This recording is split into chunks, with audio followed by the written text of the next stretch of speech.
I see. So why would a company want to be vertically integrated? Well, every step in the supply chain creates a cost center for the end user. And so if you think about one, two, and three steps to get products into the hands of the end user from the manufacturer, everybody has to make a markup to make profit. That inflates the price to the end user.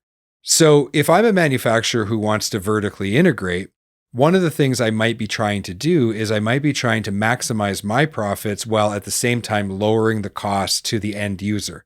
Now, just because a manufacturer talks about being vertically integrated doesn't mean that they don't respect the distribution model, and it doesn't necessarily mean that they're going out into the market and, slashing prices.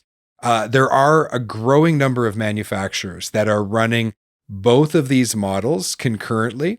And they do a lot to manage channel conflict. And one of the ways that they do that is that they try to price protect their distribution so that basically whoever the end user chooses, the price is going to be relatively the same. But you can imagine for the manufacturer in that scenario, their profit margin is going to be much larger, although the volume is going to be much smaller. So when they are running these dual channels where they're going through traditional distribution, they're selling high volume, low margin to the distributor, and they're selling high margin, low volume to the end user.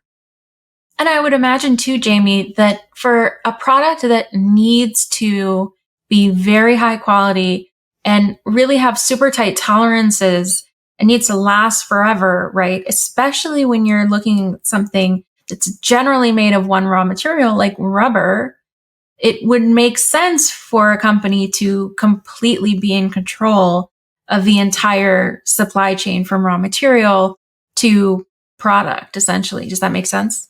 Well, there certainly is an upside to that, in that you have very good controls over supply, you have good controls over quality.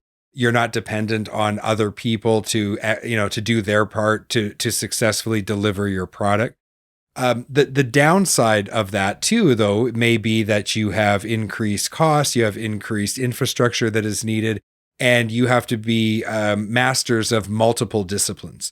So I think of other manufacturers who have been on the show, like Sampa, who's also been a sponsor of our show. They control every aspect of manufacturing. I think the only thing that they don't manufacture themselves is perhaps a little bit of the hardware, the nuts and bolts.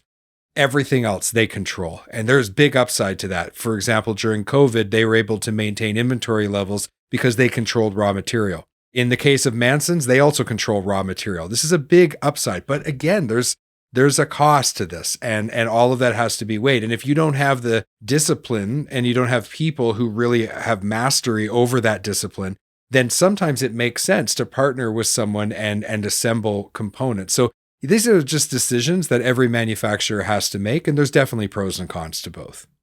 Yeah, that makes perfect sense. And Manson's decided to vertically integrate. So that means they own everything, every part of their supply chain, from the literal rubber trees that they get the rubber from all the way up to the products.